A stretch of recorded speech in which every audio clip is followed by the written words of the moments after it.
প্রিয় চাকরি প্রত্যাশী ভাই ও বোনেরা, আসসালামু আলাইকুম।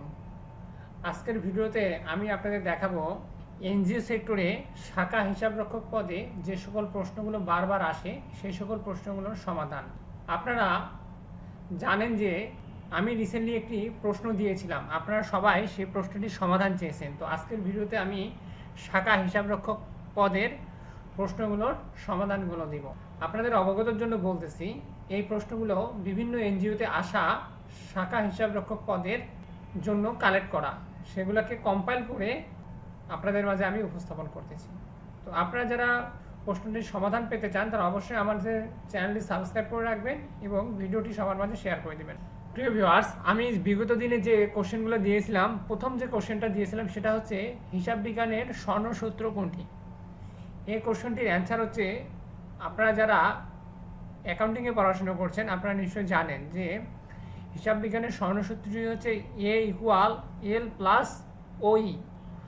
এখানে এ হচ্ছে অ্যাসেট, এল হচ্ছে লাইবিলিটিস এবং ওই হচ্ছে ওনার্স ইকুইটি, অর্থাৎ সম্পদ ইকুয়াল দায় প্লাস মালিকানা সত্ত্ব।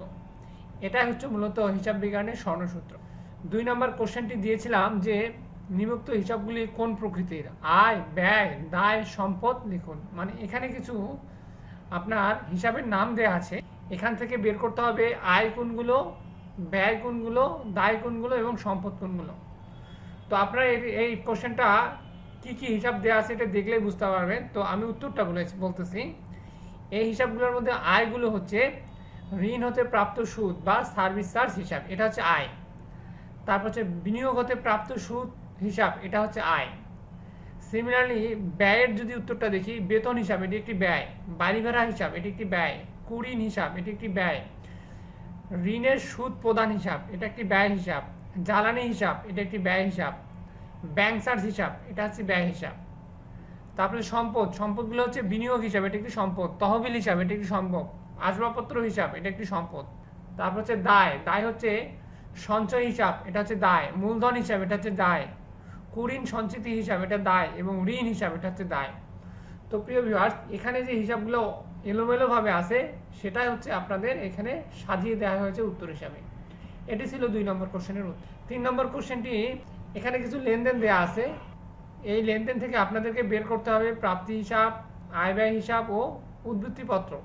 আমরা এই কোশ্চেনটির অ্যান্সারগুলো দেখি যে কোনগুলো প্রাপ্তি হিসাব, আয় ব্যয় হিসাব এবং উদ্ধৃতিপত্র। আমরা যদি নিচের দিকে আসি তাহলে আমরা উত্তরটা দেখতে পাবো। প্রাপ্তি হিসাব হচ্ছে মোট ঋণ আদায়, এটা হচ্ছে প্রাপ্তি হিসাব, টাকার পরিমাণটা দেওয়া আছে। তারপর ঋণের সার্ভিস চার্জ আদায়, এটা হচ্ছে প্রাপ্তি হিসাব। সঞ্চয় আদায়, এটা হচ্ছে প্রাপ্তি হিসাব। প্রধান কার্যালয় থেকে প্রাপ্তি হিসাব, এটা হচ্ছে প্রাপ্তি হিসাব। বিবিদায়, এটা হচ্ছে প্রাপ্তি হিসাব। সিমিলারলি প্রধান হিসাব যদি আমরা দেখি, মোট ঋণ বিতরণ, সঞ্চয় উত্তোলন, বেতন প্রদান, বাড়ি ভাড়া প্রদান, স্টেশনারি ক্রয় এবং আসবাবপত্র ক্রয়, এগুলো প্রত্যেকটাই হচ্ছে প্রধান হিসাব হিসেবে আমাদের কাজ করতে হবে। তারপর হচ্ছে আয় হিসাব, ঋণের সার্ভিস চার্জ আদায়, বিবিধ আয়, তো এটা হচ্ছে আয় হিসাব। ব্যয় হিসাব, সঞ্চয়ের উপরে সুদ চার্জ, বেতন প্রদান, বাড়ি ভাড়া প্রদান, স্টেশনারি ক্রয়, তো এগুলো হচ্ছে মোট আয়, এটা হচ্ছে মোট ব্যয়। তো 3 নম্বর কোশ্চেনটির অ্যান্সার হচ্ছে এটা। আপনারা দেখলেই বুঝতে পারবেন এখানে যে আপনাদের হিসাবগুলো আছে বা লেনদেনগুলো আছে সেগুলো অগোছালোভাবে ছিল, সেগুলো আপনাদেরকে সাজাতে হবে।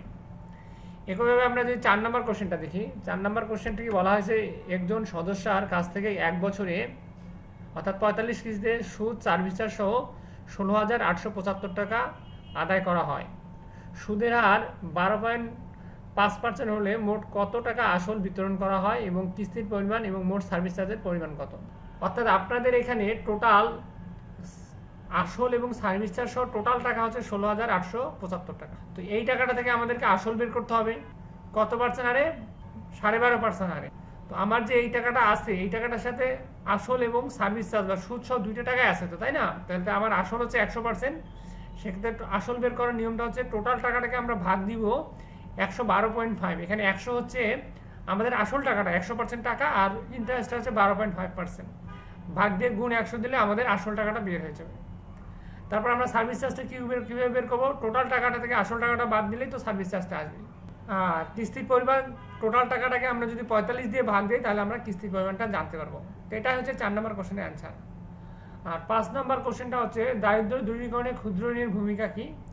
5 নম্বর কোশ্চেনটির অ্যান্সার এখানে সুন্দরভাবে দেওয়া আছে, আপনারা দেখলেই বুঝতে পারবেন বা আপনারা একটু স্টাডি করবেন। আমরা 6 নম্বর কোশ্চেনটাতে যাই। 6 নম্বর কোশ্চেনটি হচ্ছে ভাউচার কি, ভাউচার কত প্রকার ও কে কি। উত্তর হচ্ছে ভাউচার হলো পণ্য ক্রয় ও বিক্রয় লেনদেন পরবর্তী লেজার অ্যাকাউন্টে রেকর্ড করতে প্রমাণ হিসেবে ভাউচার দাখিল করা হয়। অন্য কথায় ভাউচার একটি লিখিত দলিল যা একটি লেনদেনের জন্য নিশ্চিত বা সাক্ষী প্রদান করে। আপনারা নিশ্চয়ই বুঝতেছেন, আমরা কোনো একটি পারচেস করি তার জন্য একটা ভাউচার লাগে, এটা হচ্ছে একটা প্রমাণ বা সাক্ষী, এটা হচ্ছে ভাউচারের সংজ্ঞা। তার ভাউচার কত প্রকার? ভাউচার প্রধানত 3 প্রকার, একটা ডেবিট ভাউচার, একটা ক্রেডিট ভাউচার, একটা জার্নাল ভাউচার। 7 নম্বর কোশ্চেন হচ্ছে রিবেট কি। রিবেট দেওয়ার নিয়মগুলো লিখুন। রিবেট হলো সদস্যের ঋণের সুদ বা সার্ভিস চার্জ মওকুফ করা। রিবেট দেওয়ার নিয়ম হলো কোনো সদস্য যদি তার ঋণ নির্দিষ্ট মেয়াদের পূর্বেই পরিশোধ করে তখন উক্ত সদস্য যে কয়টি কিস্তি অগ্রিম দিয়েছে সেই কয়টি অগ্রিম কিস্তির উপর যে পরিমাণ সুদ বা সার্ভিস চার্জ আসে সেই পরিমাণ সুদ বা সার্ভিস চার্জ মওকুফ করার মাধ্যমে রিবেট দেওয়া হয়। তারপর 8 নম্বর কোশ্চেন, এটা একটি গুরুত্বপূর্ণ কোশ্চেন, কিছু এব্রিভিয়েশন আমরা জানতে চাই আর কি, বিভিন্ন এনজিও। এই কোশ্চেনটি কমন আসে। সিডিএফ এর পূর্ণার্থ কি? সিডিএফ এর পূর্ণার্থ হচ্ছে ক্রেডিট অ্যান্ড ডেভেলপমেন্ট ফ্রম।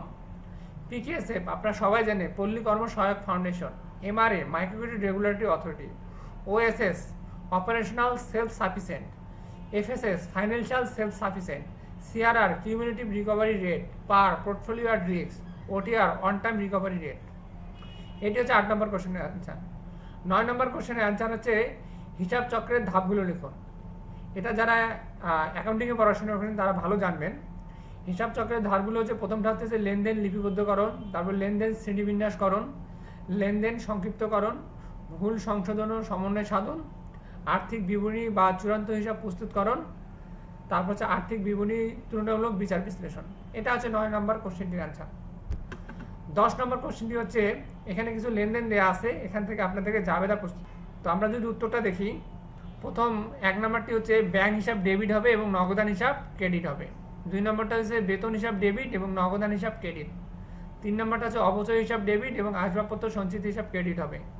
4 নম্বরটা হচ্ছে বাড়ি ভাড়া হিসাব ডেবিট এবং অগ্রিম বাড়ি ভাড়া হিসাব ক্রেডিট হবে। 5 নম্বরটি হচ্ছে ঋণ হিসাব ডেবিট এবং ব্যাংক হিসাব ক্রেডিট হবে। আপনাদের এখানে 5টি লেনদেন দেওয়া হয়েছে, 5টি লেনদেনের জাবেদা এখানে উত্তর সহকারে দেওয়া হয়েছে। তো প্রিয় ভিউয়ার্স, আপনারা যারা আমার ভিডিওটি দেখতেছেন, যদি আপনারা উপকৃত, তাহলে অবশ্যই আমার চ্যানেলটি সাবস্ক্রাইব করে বেল বাটনটি অল করে রাখবেন, তাহলে পরবর্তী ভিডিওগুলো অবশ্যই পাবেন এবং ভিডিওটি সবার মাঝে শেয়ার করে দিন। প্রিয় ভিউয়ার্স, আমরা 11 নম্বর কোশ্চেনটি দেখি। 11 নম্বর কোশ্চেনটি কি? 1 জুলাই 2023 তারিখে একটি ল্যাপটপ ক্রয় বাবদ সরবরাহকারীকে প্রদান করা হয় 49,500 টাকা। ল্যাপটপটি সেটআপ বাবদ 4,500 টাকা প্রদান করা হয় এবং পরিবহন বাবদ 500 টাকা প্রদান করা হয়। 30 জুন 2024 তারিখে ল্যাপটপের উপর 15% অবজয় নির্ণয় করুন। অর্থাৎ আমি একটা প্রোডাক্ট করেছি, আপনারা জানেন যে প্রতি বছরে আমাদের প্রোডাক্টের উপরে অবচয় নির্ণয় করতে হয়। তো আপনি যে কম্পিউটারটা ক্রয় করা হয়েছে, কম্পিউটারের অবচয় 15% নির্ণয় করতে হবে। তাহলে আমাদের ক্রয় মূল্য কী ছিল? 49,500 কম্পিউটারের দাম ছিল, 4,500 টাকা ছিল সেটআপ খরচ এবং 500 টাকা হচ্ছে ক্যারিং খরচ বা পরিবহন খরচ, টোটাল হচ্ছে 54,500 টাকা। তাহলে এই প্রোডাক্টের অবচয় কত পার্সেন্ট? 15%। তাহলে এইটা গুণ 15 ভাগ 100 দিলে আমাদের অবচয়টা বের হবে। তো প্রিয় ভিউয়ার্স, আমি আপনাদেরকে 11টি কোশ্চেনের সুন্দরভাবে অ্যান্সার বলার চেষ্টা করেছি। যদি আপনারা উপকৃত মনে করেন বা আপনি মনে করেন যে আপনার ভিডিওটা দেখে উপকৃত হয়েছেন বা কিছু জানতে পেরেছেন, তাহলে অবশ্যই ভিডিওটি সবার মাঝে শেয়ার করবেন এবং চ্যানেলটি অবশ্যই সাবস্ক্রাইব করে পাশে থাকবেন। আপনার চ্যানেলটি সাবস্ক্রাইব করলে আমরা নতুন নতুন ভিডিও করার জন্য উৎসাহিত হব। আসসালামু আলাইকুম।